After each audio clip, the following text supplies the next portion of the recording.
Good morning students.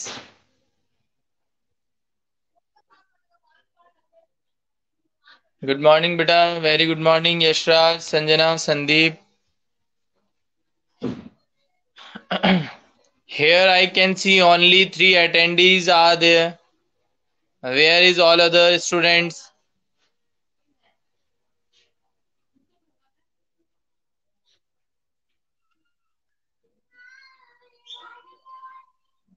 ऐसा बेटा बिल्कुल सही नहीं है। अगर आप क्लासेस जो है वो देखिए, केवल मुझे अभी 3 स्टूडेंट ही दिखाई दे रहे हैं।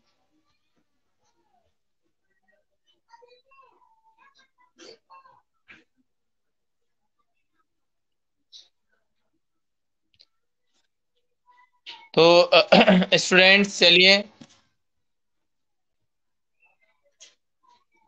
एग्जाम्स बेटा आपके बस स्टार्ट इस बार लेट नहीं होंगे, स्टार्ट होंगे।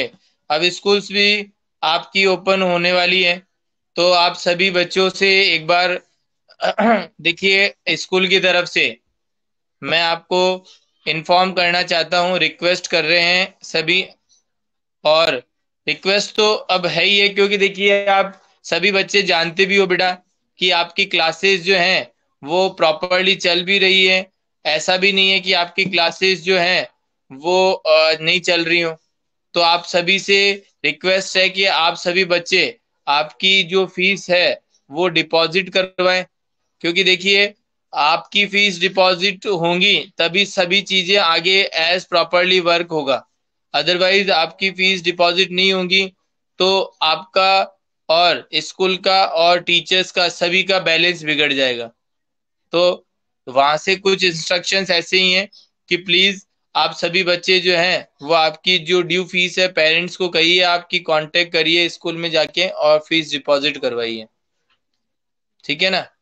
तो और रही बात आपको कोई भी पर्टिकुलरली कोई प्रॉब्लम्स की, तो उसके लिए हम बैठे हुए हैं। कोई भी एक्स वाई जेड आपको टीचिंग से रिलेटेड कोई प्रॉब्लम है, मतलब आपको कोई पर्टिकुलर टॉपिक समझ में नहीं आ रहा है, तो उसके रिगार्ड आप बताइए, उसके लिए हम हैं। हम आपको वापस से रिपीट करके बताएंगे, हर एक चीजें आपको बताने के लिए तैयार बैठे हुए हैं। लेकिन देखिए, हर एक पर्टिकुलर कोई भी चीज, आज जैसे हम अकाउंट्स के अंदर चलते हैं, बात करते हैं, तो एक साइकिल आप पढ़ते हो ना, अकाउंटिंग साइकिल, कि हम क्या करते हैं, गुड्स परचेज करके लेकर आते हैं, गुड्स परचेज करते हैं, फिर हम उसको कैश में और एज वेल एज क्रेडिट पे सोल्ड करते हैं। तो क्रेडिट पे सोल्ड करते हैं मतलब हमारा डेटर्स अराइज होते हैं। अब सोचो, यदि डेटर्स हमें टाइमली पेमेंट ना करे बिजनेस में, यदि डेटर्स हमें टाइमली पेमेंट ना करे, तो वो जो साइकिल जो चल रही थी हमारी, वो क्या हो जाएगी, वो ब्रेक हो जाएगी, वो डगमगा जाएगी और हमारा बिजनेस सही से नहीं चल पाएगा। तो सबसे मेन इंपॉर्टेंट जरूरी है कि जो इनकम है उसका क्या होना, रेगुलरली फ्लो होना। तो वो तभी पॉसिबल है बेटा एक बिजनेस के सक्सेसफुल के लिए, कि जब टाइमली डेटर्स हमें पैसा देता रहे। तो इस तरीके से यहाँ पर एक तरीके से बिजनेस, स्कूल भी जो है वो बिजनेस है, और जो कस्टमर के जैसे ही आप अपने आप को ट्रीट करें। यदि आप पैसा नहीं देंगे टाइमली, तो फिर उस हिसाब से बिजनेस जो है वो आपका क्या हो जाएगा, बैलेंस नहीं रहेगा। तो प्लीज, टाइम टेबल है वो जैसे सिलेबस आ गया है, गवर्नमेंट ने सिलेबस डिसाइड करके और आपको डाल दिया है, तो ये डेफिनेटली है कि अब आपका जो है शॉर्ट हुआ है सिलेबस। अगर शॉर्ट नहीं होता तो डेट आगे एक्सटेंड होती, लेकिन शॉर्ट हुआ है, डेट मीन्स कि टाइम जो डेट है आपके एग्जाम की वो चेंज नहीं होगी, वो उसी समय होंगी जिस समय एग्जाम होंगे आपके। ठीक है ना? क्लियर है सभी को?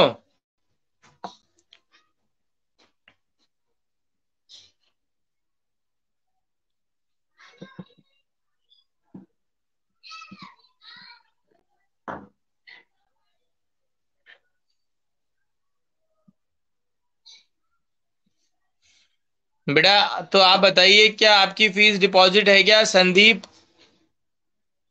संदीप, आपकी फीस डिपॉजिट है?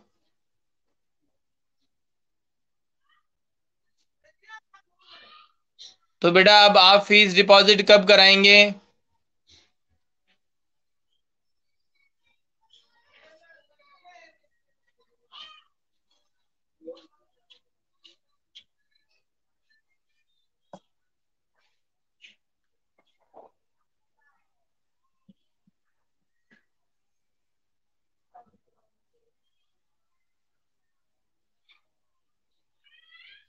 2 to 3 डेज में? तो पापा को आप कहिएगा बेटा कि देखो, हर एक चीज को आप समझिए और स्कूल में जाके कांटेक्ट करिए, अदरवाइज फिर आपका क्लासेस जो है वो फिर बंद हो सकती हैं। ये मैं आपको पहले इंटीमेट कर रहा हूँ, ये ध्यान रखिएगा। संजना, यशराज, आपकी बेटा आपकी फीस डिपॉजिट है या नहीं है?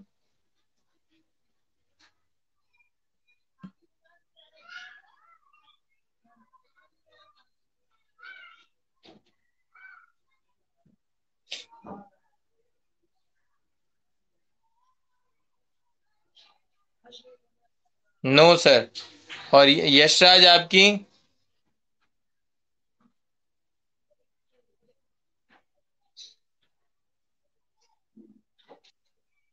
नहीं है। तो बेटा अब आप एक बात सोचो कि हम अप्रैल से आपको व्हाट्सएप क्लासेस, ठीक है ना? हाँ, 61 है।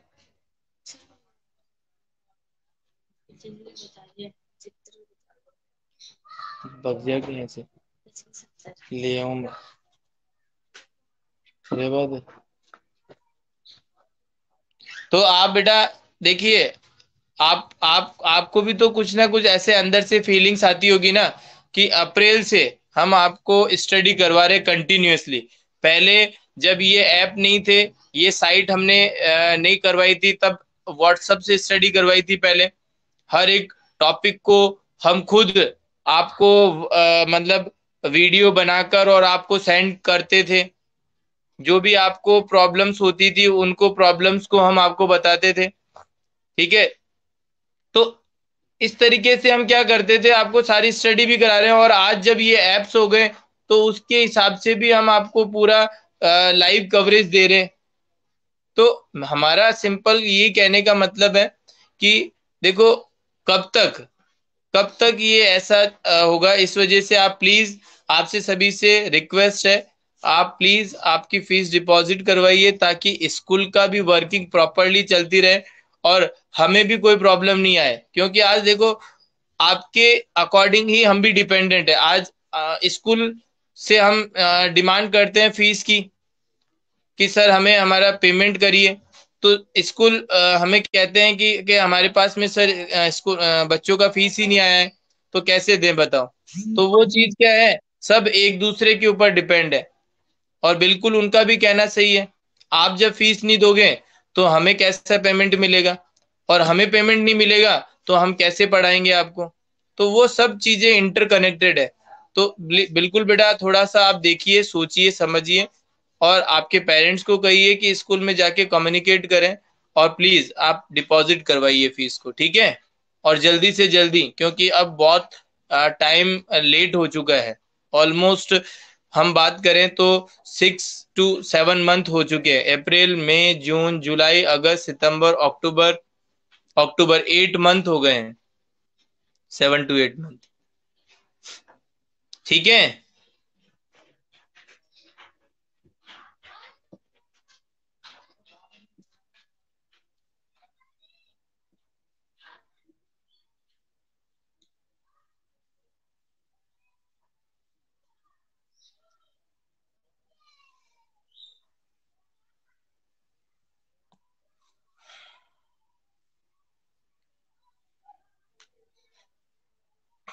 चलिए, तो आगे बढ़ते हैं बेटा। हमारा टॉपिक जो हमारा चल रहा था इकोनॉमिक्स के अंदर, हमारा चैप्टर नंबर 7 हम रीड कर रहे थे, ठीक है? और उसके अंदर हमने बात करी थी किसकी?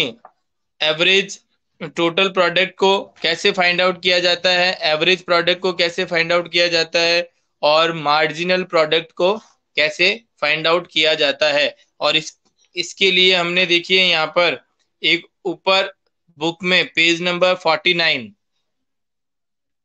यहाँ पर जो ऊपर एक आपको टेबल दी हुई है, इस टेबल को भी हमने समझा था, कैसे टोटल प्रोडक्शन बढ़ रहा है, कैसे एवरेज प्रोडक्शन बढ़ रहा है और कैसे मार्जिनल प्रोडक्शन बढ़ रहा है।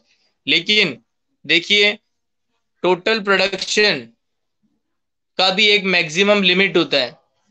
मैंने आपको कल भी बताया था कि कभी कभी क्या होता है ऑर्गेनाइजेशन के अंदर, जैसे कि अगर 50 एम्प्लॉयज हैं मान के चलिए, और वो अपनी पूरी फुल कैपेसिटी के साथ काम कर रहे हैं, और जो भी ऑर्गेनाइजेशन के अंदर रिसोर्सेज अवेलेबल हैं जैसे कि मशीनरी है, ठीक है ना, और इलेक्ट्रिसिटी है, लेबर्स है, वो भी अपना फुल कैपेसिटी से काम कर रहे हैं, ठीक है। तो हर एक चीज पूरी फुल कैपेसिटी से काम करेगी तो मैक्सिमम प्रोडक्शन ही होगा, और मैक्सिमम प्रोडक्शन जो होगा वो एक पर्टिकुलर लिमिट का होगा। अब किसी ना किसी पर्टिकुलर चीज का एक पर्टिकुलर लिमिट तो होता ही है। ऐसे थोड़ी है कि हम हमेशा बढ़ाते जाएंगे और टोटल प्रोडक्शन बढ़ता जाएगा बढ़ता जाएगा बढ़ता। आपके पास में एम्प्लॉय कितने, 50 है। अब 50 जितना प्रोडक्शन कर पाएंगे उतना ही तो करेंगे, वो 1000 एम्प्लॉय के जितना थोड़ी कर सकते हैं, 50 के बराबर ही तो करेंगे। तो इसलिए जो 50 एम्प्लॉयज हैं वो जब प्रोडक्शन करेंगे तो टोटल प्रोडक्शन जो होगा हमारा वो एक पर्टिकुलर लिमिट तक होगा, और उसके बाद में वो प्रोडक्शन वापस से कम होने लग जाएगा। और कम क्यों होगा? क्योंकि जिस समय मैक्सिमम प्रोडक्शन हो रहा था वो अपनी फुल कैपेसिटी पे काम कर रहे थे। तो ऐसा हमेशा ही नहीं होता कि कभी कभी हमें हमारा ऑलवेज फुल कैपेसिटी पे काम हो। कभी ये भी हो सकता है कि हमारा मशीन्स प्रॉपरली वर्क नहीं कर रही हो, ठीक है ना। कभी ये भी हो सकता है कि इलेक्ट्रिसिटी डाउनफॉल में है, मतलब डाउन डाउन चल रही है, इलेक्ट्रिसिटी का कटिंग चल रहा है, ठीक है ना। और कभी ये भी हो सकता है कि एम्प्लॉयज जो हैं वो थोड़े से, कोई पर्टिकुलर एम्प्लॉयज जो हैं थोड़ा बीमार हो गए। तो इन सभी कारणों की वजह से आपका प्रोडक्शन क्या हो सकता है, कम भी हो सकता है। तो एक मैक्सिमम प्रोडक्शन को अचीव करने के बाद में आपका एक प्रोडक्शन का जो लेवल है वो क्या हो सकता है, कम हो सकता है। तो होता ही है, स्टार्टिंग में क्या होता है जब हम अर्ली स्टेज पे होते हैं तो धीरे धीरे प्रोडक्शन को हम बढ़ाते हैं, और फिर हम हमारा फुल एफिशिएंसी के साथ में काम भी करते हैं और एक मैक्सिमम पॉइंट को अचीव करते हैं, और उसके बाद में प्रोडक्शन वापस से डिक्लाइन भी होना स्टार्ट कर देता है। तो अगर मैं बात करूं अकॉर्डिंग टू द टेबल जो हमने कल बनाई थी, उसके अकॉर्डिंग यदि बात करें तो सबसे पहले एक मैं कर्व आपको बना के बता रहा हूं।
हाँ बेटा, वीडियो अटक गया था क्योंकि कोई एक फोन आ गया था, तो इस वजह से वो वीडियो अटक गया था। चलिए अब देखिए, अभी मैं आपको एक डायग्राम जो है वो बनाकर बता रहा हूँ, तो उसको आप देखिएगा।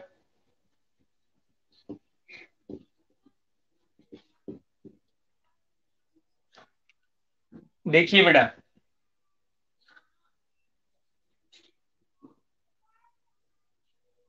जैसे ये आपका टीपी का जो कर्व बनेगा वो क्या होगा, इस तरीके से। पहले देखिए, हर एक, जैसे मैंने आपको बोला कि जब कोई भी पर्टिकुलर प्रोडक्शन स्टार्ट होता है, तो जिस समय प्रोडक्शन स्टार्ट नहीं होगा, मशीनरी नहीं चलेगी, लेबर काम नहीं करेंगे, उस समय प्रोडक्शन कितना होगा? उस समय तो जीरो ही होगा प्रोडक्शन।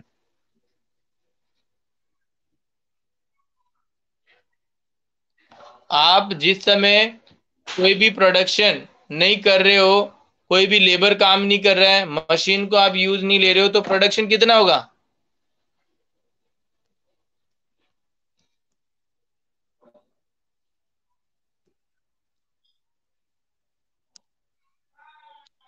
जीरो। तो हम फिर उसके बाद में क्या करेंगे, धीरे धीरे प्रोडक्शन को बढ़ाएंगे, जो कि आपने टेबल के अंदर भी देखा होगा। स्टार्टिंग में देखिए, इस टेबल देखिए, टेबल जो कल मैंने बनवाई थी, तो उसमें आप देखिए टीपी को। सबसे पहले स्टार्टिंग में टीपी कितना था? जीरो। ठीक है। और इसके बाद में आप देखिए टोटल प्रोडक्शन जो है वो कितना हुआ? 5। फिर कितना हुआ? 12। फिर कितना हुआ? 21। फिर कितना हुआ? 28। फिर कितना हुआ? 30। फिर देखिए ये 30 जो है आपका एक मैक्सिमम लेवल ऑफ कैपेसिटी है। इस पॉइंट पर आपका मैक्सिमम टोटल प्रोडक्शन, मतलब इससे ज्यादा प्रोडक्शन नहीं हो सकता, इससे ज्यादा प्रोडक्शन नहीं हो सकता। तो ये फुल कैपेसिटी पे काम करने के बाद में टोटल प्रोडक्शन कितना? 30। और फिर उसके बाद में वो प्रोडक्शन क्या होगा? वापस गोज डिक्लाइनिंग। तो फिर अब इसमें अभी मैं बात करता हूं, सुनिएगा। यहां पर जो है वो हम क्या ले लेंगे?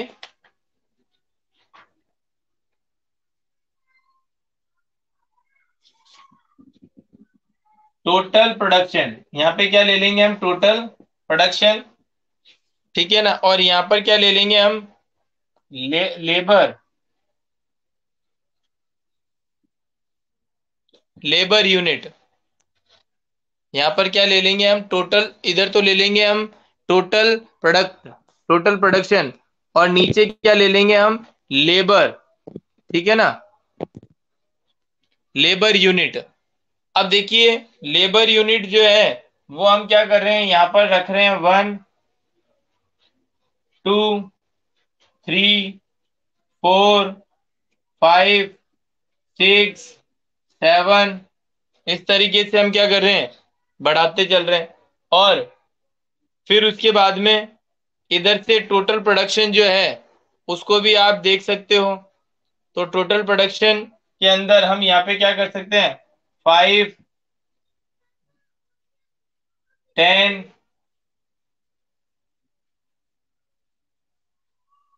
15, 20, 25, 30, 35। इस तरीके से हमने क्या कर दिया? प्रोडक्शन लाइन भी बना दी। अब आप इसके ऊपर कर्व बनाओगे, कौन सी? टीपी की। तो आप देखिए, सबसे पहले जब जीरो लेबर थे, जीरो लेबर, उस समय प्रोडक्शन भी जीरो था। तो ये देखिए, इस समय यहां पर है टीपी। टीपी कहां पर है? यहां पर। फिर एक लेबर काम करने लगा, तो प्रोडक्शन कितना हुआ?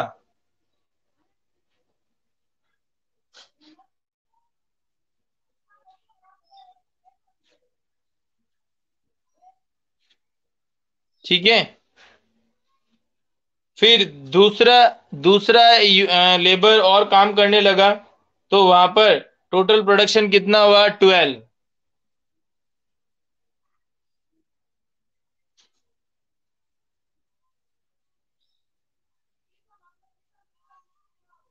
देखिए 12। फिर उसके बाद में तीसरा लेबर स्टार्ट हुआ काम करने के लिए थर्ड लेबर पर। टोटल प्रोडक्शन कितना है? 21। थर्ड लेबर पर टोटल प्रोडक्शन कितना है?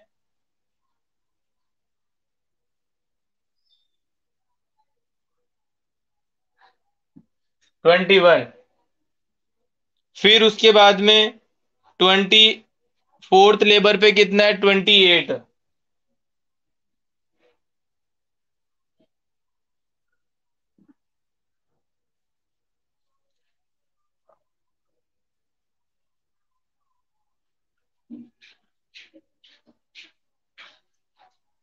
ये लीजिए। और फिर उसके बाद में फिफ्थ लेबर पे 30।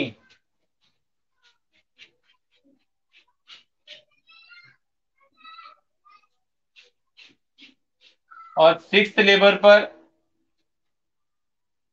भी 30। और अब सेवंथ लेबर पर 28। तो आप देखिए इन इन सभी पॉइंट्स को आप क्या कर दीजिए? ज्वाइन कर दीजिए।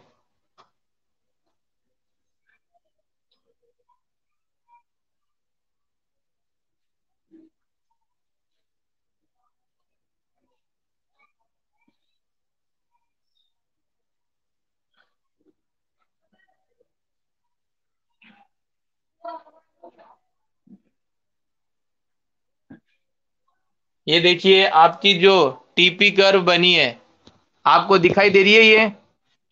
ये जो मैंने टीपी का डायग्राम बनाया है, वो दिखाई दे रहा है बेटा आपको सभी को?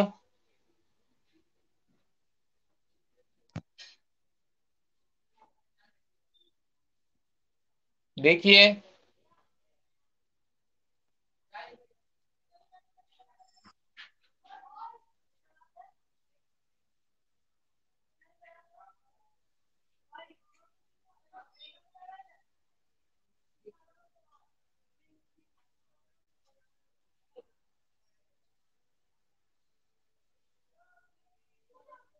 तो ये हमारा क्या है?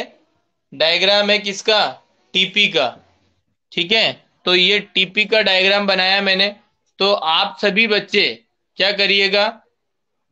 जो हमारे पास में डायग्राम है किसका, इसके आगे एक तो है उसका मार्जिनल का, ठीक है ना, और एक है एवरेज का। एपी का और एमपी का, एवरेज प्रोडक्शन और मार्जिन प्रोडक्शन, इन दोनों का डायग्राम भी आप बनाएंगे और मुझे दिखाएंगे। और ये जो टेबल है उसके अकॉर्डिंग ही आप ये डायग्राम भी बनाओगे। ठीक है? क्लियर है? तो तीनों डायग्राम अलग अलग बने, और तीनों डायग्राम को फिर हम क्या करेंगे? एक साथ कंबाइंड फॉर्म के अंदर भी बनाएंगे। पहले अलग अलग बनाएंगे, फिर एक साथ बनाएंगे। तो आपका वर्क है, आप इन डायग्राम को बनाकर फिर मुझे बताएंगे। ठीक है? ओके।